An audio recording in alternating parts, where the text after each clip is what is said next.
Another alleged gameplay video.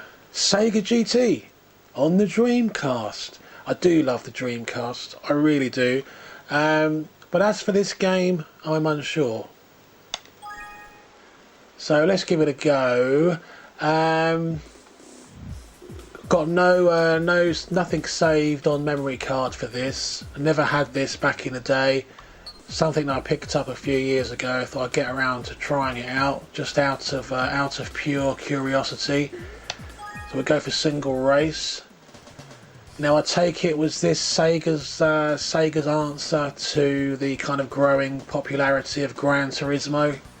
I really don't know. I'm going to go for easy. We're not going to push it.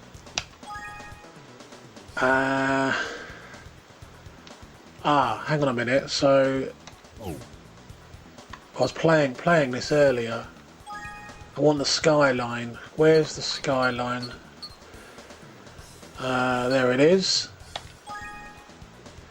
So we're going to go for the skyline. Well, I have it in red because there was that exact model. Somebody owned that down here, quite local.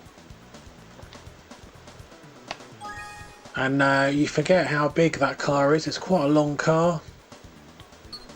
We'll go for Snowy Mountain. Completely embarrass us. We're not going to qualify. We'll skip qualification. Yeah, we're not worried about the consequences. Automatic. Grip and drift. So it looks like this game was on the old the drift bandwagon quite early.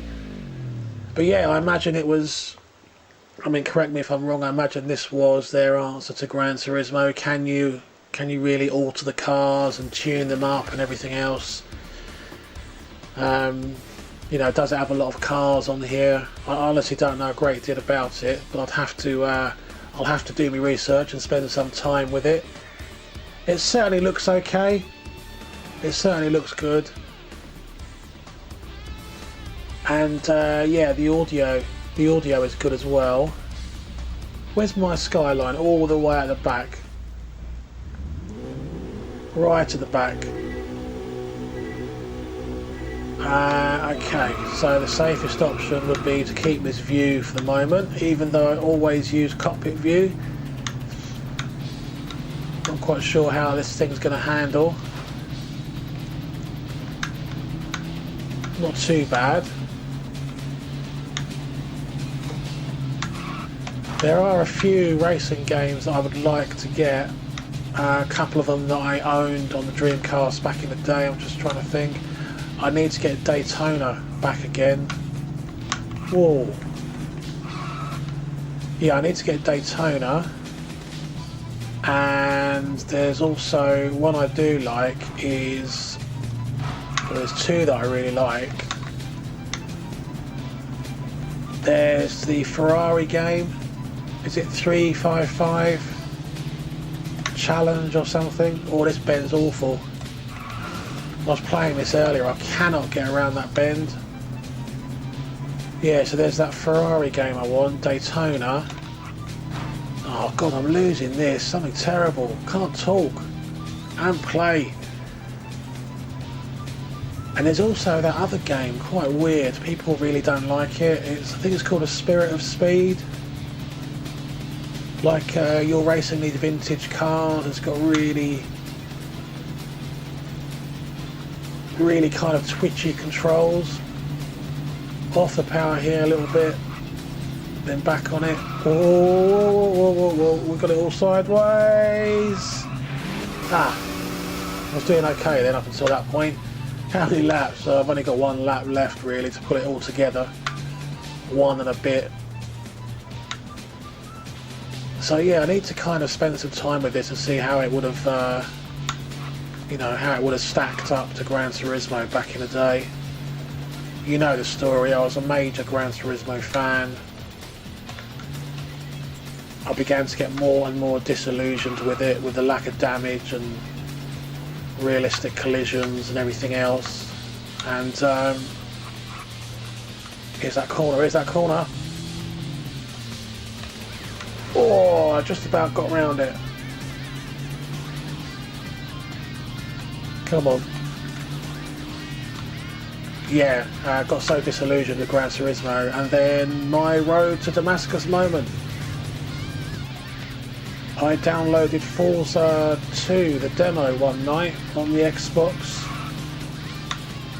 and I never looked back. What a far superior experience that was. Whatever way you look at it. Realistic damage, the collision and the handling. Oh, we're making a tidy job of that one. Quite impressed. I was going to try and see what views there are, but I'll probably cock this up entirely. Even I'm only in 4th place. What do you reckon? Reckon we should risk it? Oh, don't like that.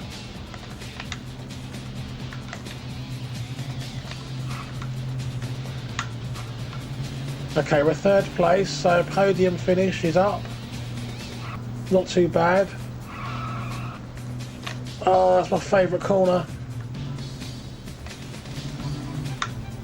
It's because you're coming downhill there. It's almost impossible to take some speed off. Oh, bugger off. You are not going to take 3rd place from me.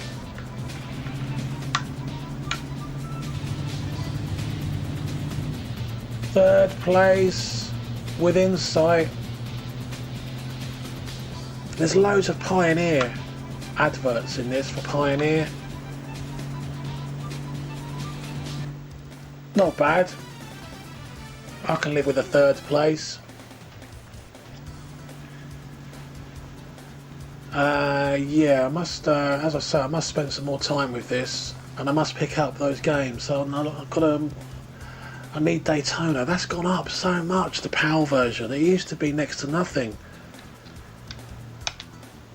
And people are saying to me, "Oh, get the Japanese version," but I just don't understand it. Why? I can't relate to a Japanese box. You know, it's not what I had back in the day.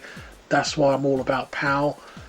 You know, that's the idea of it. You know, getting a Japanese version is just not gonna. It's just not gonna work for me. Do you get replays? Just to appreciate the Dreamcast graphical prowess.